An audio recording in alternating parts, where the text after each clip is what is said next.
오늘 우리에게 주신 하나님의 말씀 같이 보겠습니다. 우리 하나님의 말씀은 창세기 12장 우리 1절부터 9절 말씀을 한 절씩 교독하겠습니다. 구약 성경 맨 처음에 있는 창세기 12장 우리 1절부터 9절입니다. 제가 먼저 읽겠습니다. 여호와께서 아브라함에게 이르시되 너는 너의 고향과 친척과 아버지의 집을 떠나 내가 내게 보여줄 땅으로 가라. 내가 너로 큰 민족을 이루고 내게 복을 주어 내 이름을 창대하게 하리니 너는 복이 될지라. 너를 축복하는 자에겐 내가 복을 내리고 너를 저주하는 자에겐 내가 저주하리니 땅의 모든 족속이 너로 말미암아 복을 얻을 것이라 하신지라. 이에 아브라함이 여호와의 말씀을 따라갔고 롯도 그와 함께 갔으며 아브라함이 하란을 떠날 때에 75세였더라. 아브라함이 그의 아내 사레와 조카 롯과 하란에서 모은 모든 소유와 얻은 사람들을 이끌고 가나안 땅으로 가려고 떠나서 마침내 그 가나안 땅에 들어갔더라. 아브라함이 그 땅을 지나 세겜 땅 모래 상수리 나무에 이르니 그때 가나안 사람이 그 땅에 거주하였더라. 여호와께서 아브라함에게 나타나 이르시되 내가 이 땅을 내 자손에게 주리라 하신지라. 자기에게 나타나신 여호와께 그가 그곳에서 제단을 쌓고 거기서 베델 동쪽 산으로 옮겨 장막을 치니 서쪽은 베델이요 동쪽은 아이라. 그가 그곳에서 여호와께 제단을 쌓고 여호와의 이름을 부르더니 다 같이요. 점점 남방으로 옮겨갔더라. 아멘. 창세기 8번째 시간입니다. 하나님의 축복은 나를 통해 흘러간다. 하나님의 축복은 나를 통해 흘러간다 라는 제목으로 하나님 말씀을 전하도록 하겠습니다. 창세기 12장부터 50장까지는 족장에 대한 이야기가 나오고 있습니다. 앞으로 한 10주 동안 족장에 대한 이야기를 할 텐데요. 여기에서 처음 족장 등장하는 이름이 아브라함입니다. 근데 이 아브라함이 창세기 17장에 가면 아브라함이라는 이름으로 바뀌게 되지요. 그래서 그 아브라함이란 뜻은 큰아버지 이런 뜻이면 아브라함은 열국의 아버지, 온 나라의 아버지가 된다. 그러면서 믿음의 조상으로 세우는 그런 모습을 보게 됩니다. 여러분, 족장하면 아브라함이 생각이 나고 그 다음이 이제 이삭, 야곱, 요셉 이런 인물들이 생각이 날 것입니다. 이들이 주로 거했던 곳, 즉 아브라함이 거했던 곳이 메소포타미아 지역입니다. 오늘날로 말하면 이라크와 이란과 시리아 그 지역에 지금 아브라함이 거하고 있다라는 것입니다. 주목할 것은 그 땅은 문명이 시작이 되고 문명이 발전된 곳입니다. 그렇기 때문에 도시를 이룰 수 있었고 많은 부귀영화를 누릴 수 있는 곳, 또 많은 지식을 갖고 많은 지혜를 얻을 수 있는 곳이 바로 메소포타미아 지역이라는 것입니다. 그 지역에 지금 아브라함이 거하고 있다는 것입니다. 그러면서 그 지역에서 하나님이 처음 아브라함에게 찾아와 부르심에서 말씀하심으로 오늘 본문은 시작합니다. 오늘 1절에 보십시오. 여호와께서 아브라함에게 이르시되 라고 말합니다. 즉 아브라함을 찾아가는데 그 부유한 지역에, 그 도시 지역에서 처음에 하나님이 말씀하셨다라고 이야기하고 있습니다. 여기에서 우리는 한 가지 깨닫는 게 뭐냐면 하나님과 사람과의 건강한 관계, 바른 신앙의 관계가 무엇일까를 깨달으셔야 됩니다. 하나님은 말씀하시는 분이고 나는 그 말씀을 듣는 사람이라는 것입니다. 이것이 하나님과의 건강한 관계예요. 근데 신앙생활 하면 할수록 좀 이상해질 때가 많지요. 내가 말을 하고 하나님은 좀 들으세요. 내 기도 들으시고 내 기도에 좀 응답해 주세요. 이 신앙생활이 역전이 될 때가 많이 있습니다. 잘못된 거죠. 반드시 기억하십시오. 하나님과의 바른 관계는 하나님은 말씀하시고 나는 듣는 것입니다. 순종하는 거예요. 이것이 바로 바른 관계라는 것입니다. 우리가 성장반 하다 보면 오과에 수레바퀴의 예화 나오지 않습니까? 그래서 우리의 신앙생활을 그 수레바퀴에 비유하면서 4가지 살을 얘기합니다.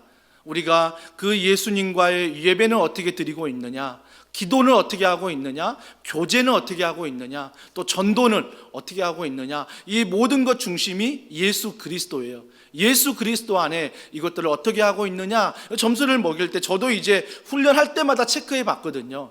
근데 참 창피할 때가 많아요. 막 찌그러져 있고, 이게 수레바퀴가 원형의 모양이 나와야 되는데 너무 찌그러져 있는 그 모양을 볼 때마다 아직도 나도 참 믿음이 부족하고 신앙이 부족하구나, 그럴 때가 많이 있습니다. 하지만 여러분, 우리의 모습이 그렇지만 주님은 여전히 그런 우리에게 말씀하고 있다는 것입니다. 여전히 부족하고 여전히 실수하는 나이지만 그 예수님의 말씀을 내가 들어야 하고, 또한 그 말씀 앞에 순종하며 반응해야 되는 관계가 바로 우리가 주님과의 관계라는 것입니다. 그러한 관계 속에서 우리가 한 가지 볼 것은 무엇이냐면, 하나님이 말씀하세요. 나는 듣고 순종해요. 근데 그 가운데 말씀을 들을 수 있는, 그 말씀을 순종할 수 있는 그 놀라운 것이 무엇이냐면 믿음이라는 거예요. 믿음이 그 가운데 어떠한 중간 매개체의 역할을 하는 거죠. 예를 들면 이거 아닙니까? 우리가 설거지를 할 때, 또 손을 씻을 때 우리가 물을 틀면 물이 나오듯이, 그 물이 나오기 위해서는 하수도관, 그 통에서 물이 나오지 않습니까? 똑같아요. 하나님이 말씀하시는데 내가 그 말씀을 들을 수 있는 것, 그 말씀을 순종할 수 있는 것은 믿음이라는 통로를 통해서 가능하다라는 것입니다. 그러면서 그 믿음에 대해서 성경은 이렇게 말합니다. 로마서 10장 17절 말씀, 우리 다 같이 읽습니다. 시작. 그러므로 믿음은 들음에서 나며 들음은 그리스도의 말씀으로 말미암았느니라. 즉 믿음은 어디에서 나타난다고요? 말씀에서 나타난다라고 합니다. 즉 말씀을 들을 때, 말씀을 읽을 때, 말씀을 암송할 때, 말씀을 가까이 할 때, 말씀을 큐티할 때, 그 말씀과 더불어 살아갈 때 내 안에 믿음이 자라간다라는 것입니다. 근데 이 믿음에 대해서 우리가 두 가지를 좀 정리하셔야 됩니다. 첫 번째, 믿음은 하나님이 시작하신다라는 것입니다. 믿음은 내가 시작하는 게 아니에요. 믿음은 하나님이 시작하십니다. 아브라함을 부를 때도 보십시오. 하나님이 먼저 말씀하셨습니다. 그렇기 때문에 믿음은 하나님이 시작하십니다. 믿음은 말씀이라고 했잖아요. 말씀을 하나님이 먼저 하셨다는 것입니다. 우리는 바로 그 말씀 안에 그 믿음을 가지고 순종하는 거죠. 반응하는 거죠. 이것이 바로 올바른 관계라는 것입니다. 또한 믿음은 하나님의 말씀으로 구체화된다라는 것입니다. 여러분, 믿음하면 대부분 다 너무 추상적으로 생각해요. 그래서 믿음에 대해서 말해보라고 하면 믿음에 대해서 설명하지 못하는 분들이 너무나 많습니다. 근데 믿음에 대해서 말해보라 하니까 내 삶의 초점을 맞춰서 내가 이렇게 살았습니다 라고 열매에 대해서 이야기하는 분이 많습니다. 물론 그건 믿음의 열매입니다. 하지만 믿음이라고 물어봤을 때는 그 믿음은 말씀에서 와야 하는 것입니다. 그래서 믿음은요, 추상적인 게 아니에요. 믿음은 구체적입니다. 왜? 이미 66권의 말씀이 내게 주어져 있잖아요. 그래서 내가 말씀을 읽고 말씀을 묵상하고 하루하루 살아갈 때 이 말씀인 믿음이 구체화되는 거죠. 그래서 그 말씀에 대해서 순종하는 게 구체적으로 내가 하루하루를 살아갈 수 있다는 것입니다. 그래서 믿음은 추상적인 게 아니라 믿음은 66권 말씀 안에서 구체적이라는 것입니다. 구체적이에요. 굉장한 믿음은 현실적이라는 거죠. 현실적.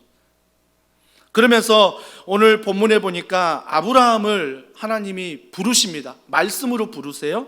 그러면서 믿음의 여정을 걸어가는데 그 믿음의 여정 가운데 세 가지를 명령하십니다. 첫 번째가 떠나라, 두 번째가 가라, 세 번째가 너는 복이 될지어다. 이 세 가지를 명령하세요.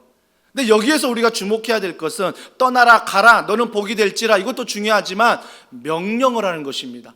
명령하신다라는 것입니다. 어떤 설명이 없습니다. 그리 가면 누구를 만날 것이고, 그리 가면 어떤 땅을 만날 것이고, 그리 가면 너는 이런 복이 될 거야, 설명이 없이 그냥 주님이 떠나라, 가라, 너는 복이 될지라 명령으로 말씀하고 있다라는 것입니다. 이 명령 앞에 우리가 정말 순종하고 반응할 수 있는 것은 믿음이라는 통로입니다. 그 말씀을 내가 믿음으로 순종하는 거죠. 자, 첫 번째, 믿음에 대해서 이렇게 말합니다. 갈라디아서 3장 7절, 우리 같이 한번 읽어보겠습니다. 시작. 그런즉 믿음으로 말미암은 자들은 아브라함의 자손인 줄 알지어다. 여러분, 한 가지 착각하지 말아야 될 것은 아브라함에게만 말씀하셨다 이게 아니에요. 오늘 갈라디아서 3장 7절에 보니까 믿음으로 말미암는 자들은 아브라함의 자손인 줄 알지라. 우리가 예수님을 믿는다면 우리 또한 뭐예요? 그 믿음 안에서 아브라함의 자손이라는 것입니다. 그래서 아브라함에게 하는 이야기가 4,000년 전에 그에게만 하는 것이 아니라 예수를 믿는 오늘날 우리에게 동일하게 말씀하고 있다라는 것입니다. 그 믿음의 여정 첫 번째 무엇입니까? 1절에 보십시오. 떠나라 라고 말하고 있습니다. 떠나라. 1절에 보십시오. 여호와께서 아브라함에게 이르시되 너는 너의 고향과 친척과 아버지의 집을 떠나 라고 말하고 있습니다. 어디서 떠나래요? 고향과 친척과 아버지의 집을 떠나래요. 떠나. 근데 이 말씀을 문자적으로 보면서 착각하는 분들이 있습니다. 아, 내가 지금 있는 집을 떠나야 되는구나. 아, 내가 지금 부모와의 모든 인연을 끊고 떠나는 게 바로 말씀으로 반응하는 거구나. 이 말씀을 하는 게 아닙니다.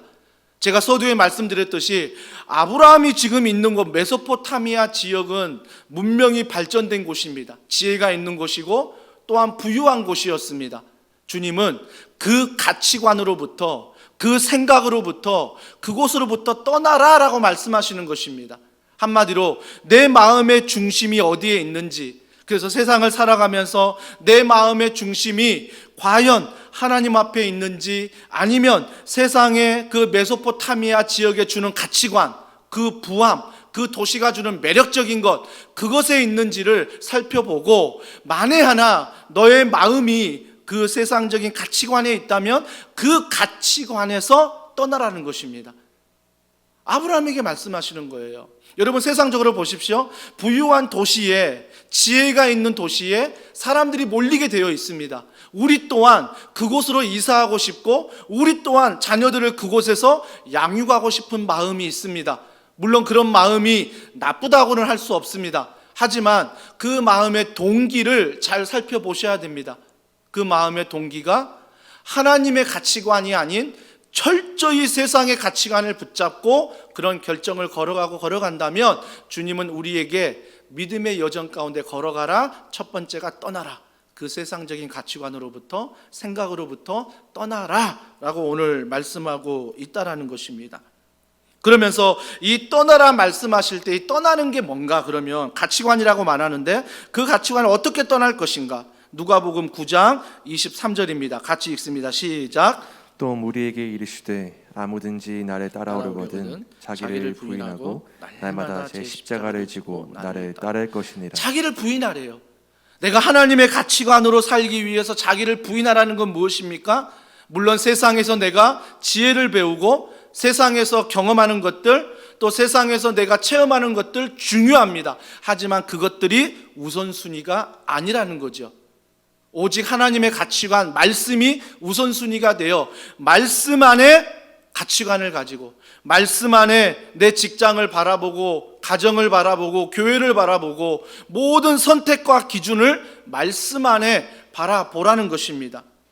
자기를 부인할 때 어떻게 하라고요? 날마다 오늘 부인했으니까 내일 부인되던가요? 아니요. 내일 또다시 내 인간적인 가치관이 막 불쑥불쑥 올라오는 거예요.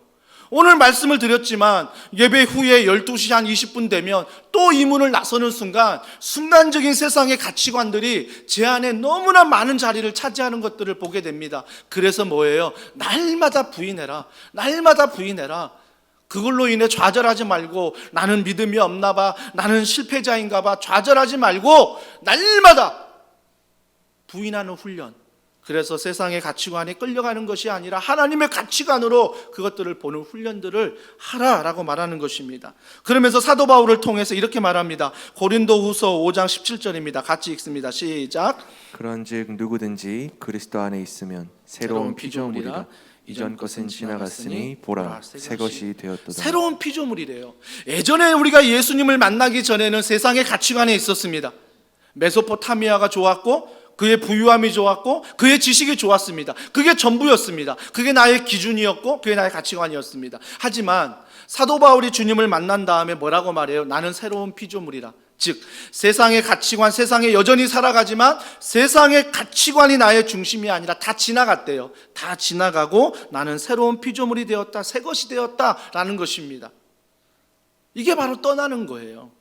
그리고 나서 마태복음 13장 44절, 자 같이 읽습니다. 시작.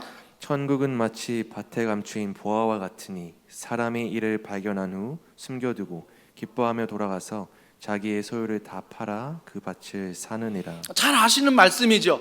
내가 밭을 기경하다가 보물을 발견합니다. 그 보물이 너무나 귀한데 그 땅값보다 더 큰 보물인 거예요. 그럴 때 어때요? 주인 찾아가서 내가 그 땅을, 비싼 값이지만 보물이 더 크니까 귀하니까 사는 거죠. 천국이 마치 그거라는 것입니다. 세상의 가치관을 우리가 살아갈 수밖에 없지만 이 세상의 가치관에서 내가 천국의 소망을 두고 하나님께 소망을 두면 그 세상의 가치관이 아닌 하나님의 가치관이 더 귀하다는 거죠. 그래서 가짜는 뭐예요? 진짜를 만나게 되면 밝혀지게 돼 있습니다. 어둠은요, 빛을 통해서 물러가게 되어 있다라는 것입니다. 그렇기 때문에 사랑하는 성도 여러분, 이 세상의 가치관 물론 배워야 합니다. 소중합니다. 우리가 최선을 다해야 합니다. 하지만 그 가치관이 우리의 절대적인 것은 아닙니다. 오히려 그 가치관을 가지고 복음적인 가치관에 입어서 우리가 세상에 하나님의 영광을 드러내야 하는 거죠. 그래서 우리가 세상이라는 가치관에 온전히 투자하는 것이 아니라 하나님의 가치관을 가지고 살아가야 한다는 것입니다. 그러면서 빌립보서 3장 7절과 8절 그 모든 세상의 가치관 속에 하나님의 가치관을 가진 사도 바울이 이렇게 고백합니다. 같이 읽습니다. 그러나 무엇이든지 내게 유익하던 것을 내가 그리스도를 위하여 다 해로 여길 뿐더러 또한 모든 것을 해로 여김은 내 주 그리스도 예수를 아는 지식이 가장 고상하기 때문이라. 내가 그를 위하여 모든 것을 잃어버리고 배설물로 여김은 그리스도를 얻고. 자, 보십시오. 세상적인 가치관이 필요 없다가 아닙니다. 사도 바울이 뭐라고 말하냐면 세상적인 가치관이 필요하지만 유익하던 것이 아니라는 거예요. 내게 유익한 건 오직 예수 그리스도, 그분을 아는 지식이다. 그래서 세상에 배웠던 지식과 경험과 부와 이 모든 것들이 예수를 아는 지식 안에서 더 자라가는 거죠. 그러니까 물질이 하나님의 영광을 위해서 흘러가는 것이고 내 지혜가 하나님의 영광을 위해서 흘러가는 것이고 우리의 학교와 우리의 직장이 하나님의 영광을 위해서 흘러가는 것, 이게 바로 사도 바울이 주장하고 있는 떠나라 라는 관점이라는 것입니다. 사랑하는 성도 여러분, 그래서 우리는 세상의 가치관 앞에 떠나가는 훈련들을 말씀을 통해 매일매일 해야 하는 것입니다. 에콰도르의 아우크족을 전도하기 위해서 1956년에 순교한 짐 엘리엇의 이야기를 많이 아실 것입니다. 짐 엘리엇이 그 아우크족을 전도하기 위해서 수년 동안 선교 훈련을 받았습니다. 언어를 배우고 그들의 문화를 배우고, 그래서 모든 것들을 4년 동안 정말 배웠는데 그 땅에 도착하자마자 그 아우크족에 의해서 순교당합니다. 순교당해요. 어찌 보면 인간적인 눈으로 보면, 세상적인 가치관으로 보면 정말 준비했던 것 하나도 사용하지 못하고 안타깝게 죽었다라고 말할 수 있습니다. 하지만 그가 생전에 이런 말을 했습니다.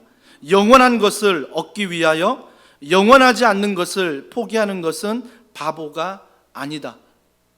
영원한 것을 얻기 위하여 영원하지 않는 것을 포기하는 것은 바보가 아니다. 얼마 전 오늘의 교회에서 바보 예수라는 캠페인을 했죠. 제가 그거를 읽을 때마다 왜 예수 믿는 사람들은 바보가 돼야 될까?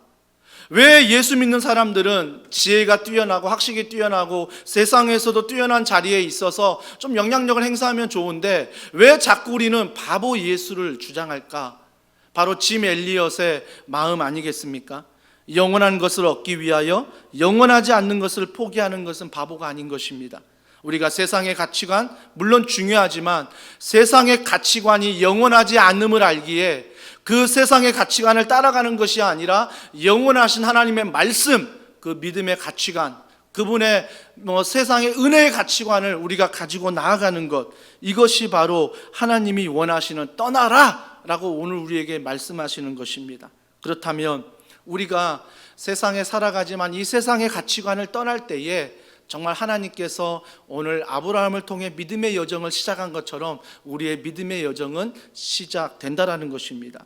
또 하나의 아브라함의 부르신 믿음의 여정은 무엇이었습니까? 두 번째는 가라라는 것입니다. 가라. 오늘 1절에 보십시오. 중반절에 보니까 내가 내게 보여줄 땅으로 가라. 내가 내게 보여줄 땅으로 가래요. 물론 가라고 했을 때 오늘 히브리서 11장 8절에 보면 갈 바를 알지 못하며 갔다라고 말합니다.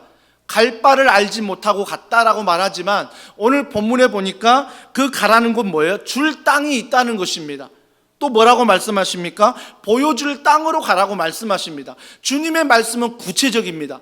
어떤 방향은 말하지 않지만 뭐라고 말씀하십니까? 내게 줄 땅으로 가라. 앞으로 보여줄 땅으로 가라. 미래형입니다. 보여줄 땅으로 가라는 것입니다. 이것이 믿음이라는 것입니다.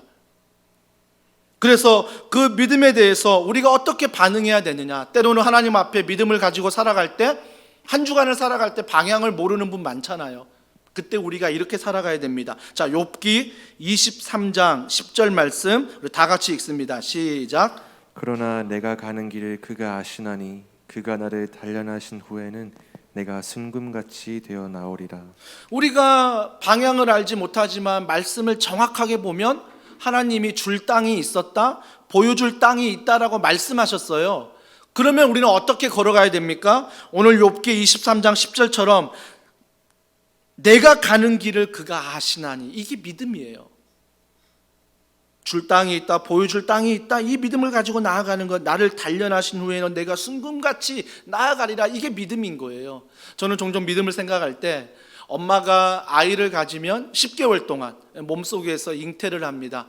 저는 믿음을 표현할 때 주로 이런 비유를 많이 드는데요, 그 아이가 내 뱃속에 있잖아요. 얼마나 보고 싶겠습니까? 물론 초음파를 통해서 뭐 얼굴의 형태나 모양을 볼 수 있지만 직접 보는 것보다는 감동이 덜할 거예요. 그래서 초음파를 통해 보지만 내가 직접 그 아이를 보려면 10개월을 기다려야 합니다. 근데 그 아이를 보는 순간 어떻습니까? 너무나 기쁜 거죠. 너무나 감사한 거죠. 믿음이 이와 같은 거예요. 믿음이 하나님이 내 안에 계시지만, 말씀이 내 안에 계시지만, 내가 세상에서 방향을 모르는 것처럼 하나님이 말씀하신 거지만 내게 줄 땅이 있다, 내게 보여줄 땅이 있다, 그분은 나의 길을 인도하신다, 이 신실한 믿음을 붙잡고 걸어갈 때 10개월이 지나면 아이가 잉태되어 그 아이를 얼굴을 볼 수 있는 것처럼 때가 되면 하나님이 어때요? 그 보이지 않는 길을 믿음으로 걸어갈 때 그 길 안에서 나를 정금같이, 순금같이 사용하는 것들을 보게 된다라는 것입니다. 이것이 주님이 원하시는 믿음이라는 것입니다. 이 믿음으로 내가 적당한 비유가 될지 모르겠지만 제 둘째 녀석이 가끔 집에 있을 때 라면을 끓여 달라고 하는 적들이 있습니다. 물론 본인도 끓여 먹을 수 있지만 제가 한번 라면을 끓여준 적이 있어요.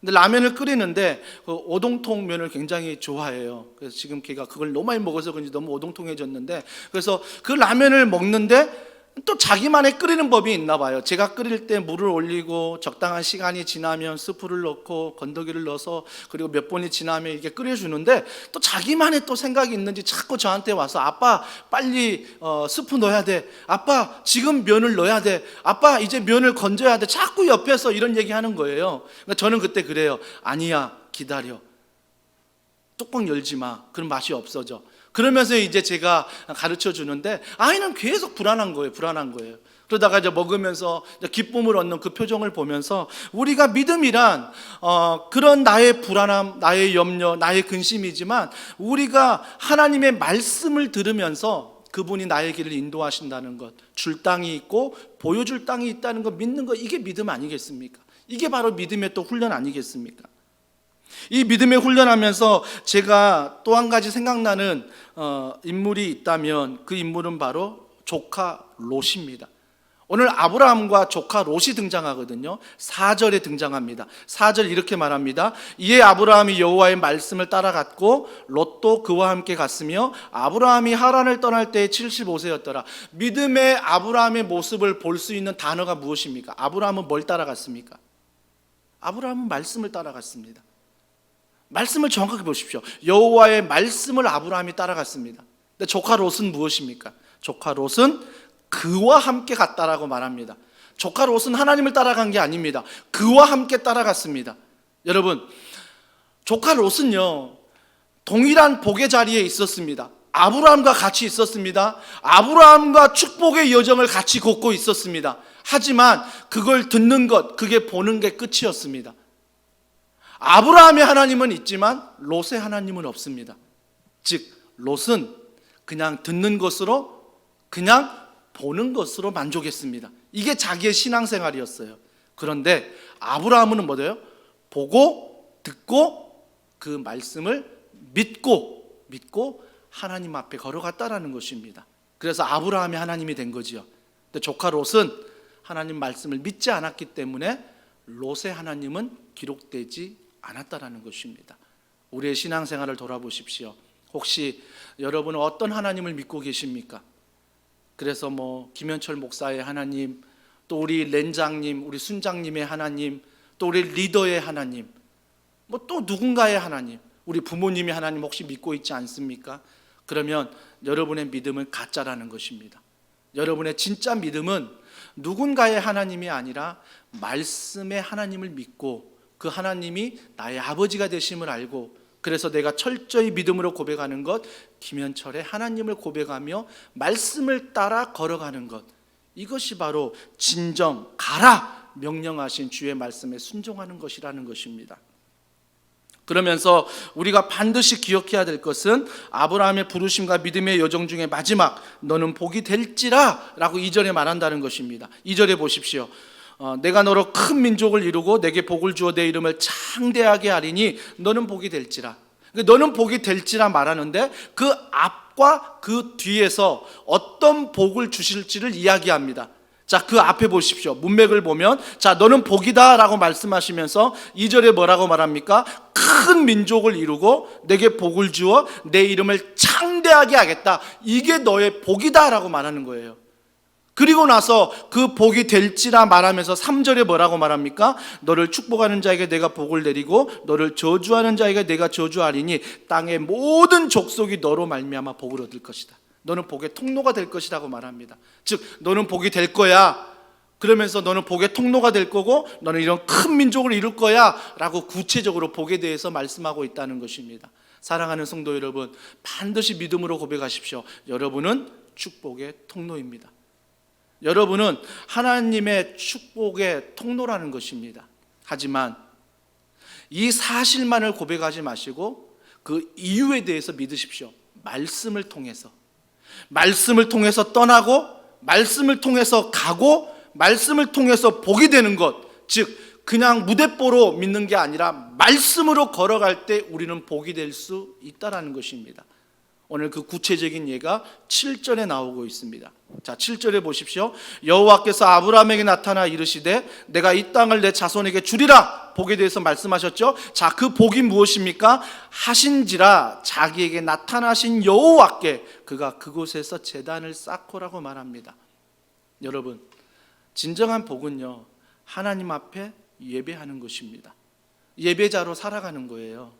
그래서 여러분이 나 복의 통로래 그렇게 생각하고, 하나님 근데 나에게 물질을 안 주시지?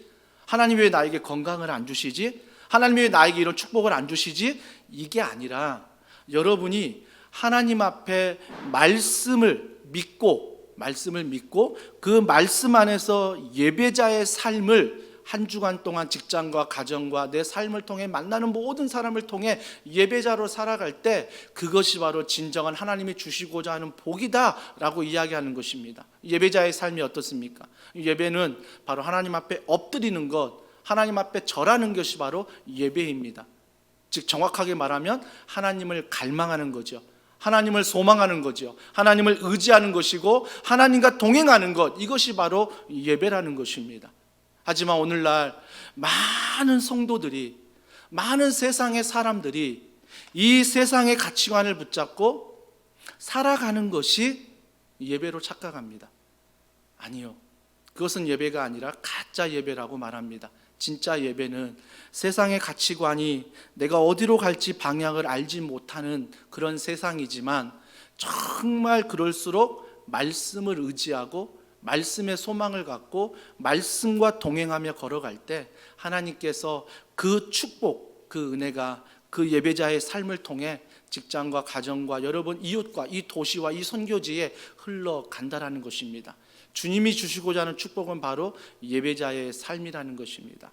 사랑하는 성도 여러분, 한나가 주님 앞에 간절히 기도했습니다. 어떤 기도 제목이었습니까? 아들 달라고 했어요. 주님, 저 아들 주세요. 주님, 저 아들 주세요. 그런 기도로 하나님 앞에 정말 눈물로 기도했습니다. 근데 정말 아들을 얻었어요. 근데 한나가 어떻게 하냐면 그 아들을 하나님께 바칩니다. 왜 그 귀한 아들 달라고 했는데 왜 하나님께 바칠까라고 생각해 보면 그 앞에 사사기 말씀을 보면 이해가 됩니다. 사사기에 보면 많은 사람들이 자기 소견대로 살아갑니다. 세상의 기준, 자기 가치관으로 세상을 살아간다는 거예요. 그때 한나가 기도하면서 깨달았어요. 아, 나는 아들을 주면 좋겠는데 하나님의 마음은 아들뿐만 아니라 하나님의 축복의 통로가 될 한 사람을 찾고 있다는 걸 알았어요. 아, 하나님이 소견에 옳은 대로 살아가는 사람들을 통해 축복하는 것이 아니라 하나님의 말씀 가치관을 가지고 살아가는 그 예배자를 찾는구나. 그렇다면 하나님, 제가 이 아들을 하나님께 드리겠습니다 라고 그 아들을 하나님께 드리는 거예요. 그래서 하나님의 마음을 알아. 하나님의 마음을 알아. 그 세상적인 가치관 속에서 하나님 말씀의 믿음의 가치관을 붙잡고 살아간다는 것입니다. 사랑하는 성도 여러분, 우리가 찬양했던 찬양 중에 이게 앞으로 이제 임내송이 될 건데요.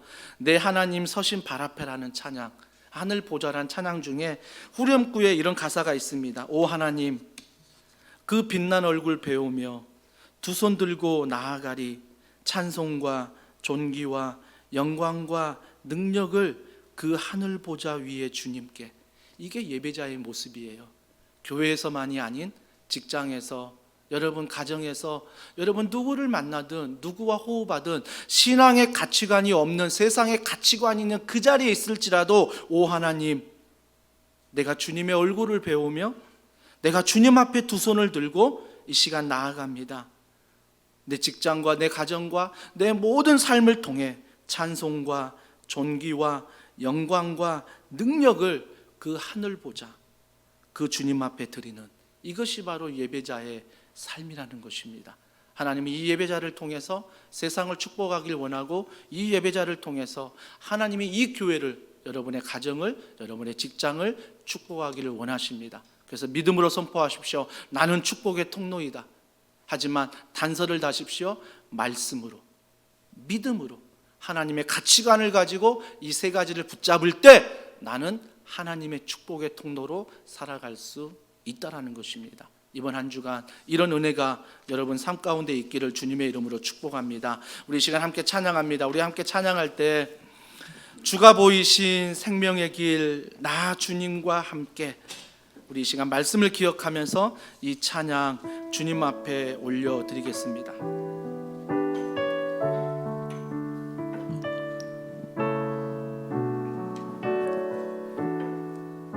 주가 보이신 생명의 길, 주가 보이신 생명의 길, 나 주님과 함께 상한 마음을 들이며 주님 앞에 나가리. 나의 의로움이 되신 주 그 이름 예수, 나의 길이 되신 이름 예수. 나의 길 오직 그가 하시나니. 나를 단련하신 후에 내가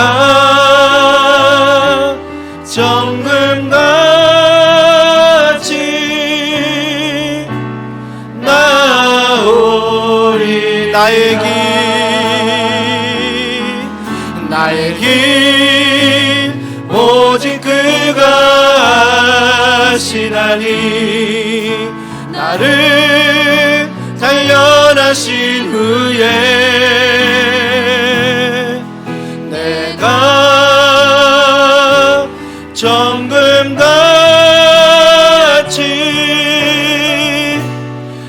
우리 두 손 높이 들고 고백합니다. 나의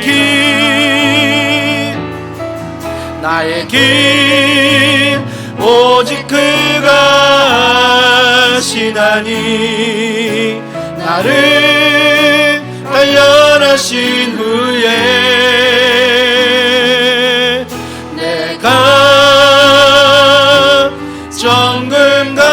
정금같이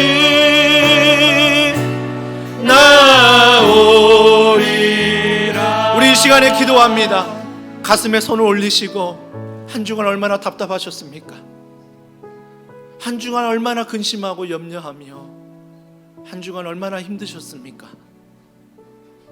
정말 아브라함처럼 갈 바를 알지 못하고 정말 아브라함처럼 세상의 가치관만 의지하며 겨우겨우 숨을 쉬며 살진 않으셨습니까? 하지만 걱정하지 마십시오. 그런 나이지만 하나님은 여전히 나에게 말씀하십니다. 사랑하는 연철아, 떠나라, 가라, 너는 복이 될지라. 그 모든 것이 하나님 안에서, 말씀 안에서, 믿음 안에서 이루어질지어다. 그래서 저는 그 안에서 힘을 얻고 또 내일 월요일부터 살아갈 때 직장에서 가정에서 누구를 만나든 어느 곳에 있든 예배자의 모습으로 살아가는 것입니다. 오 하나님, 영광 받아주시고, 오 하나님, 내가 세상에 사람의 얼굴이 아니라 당신의 얼굴을 배우며 당신 앞에 걸어가기를 소원합니다.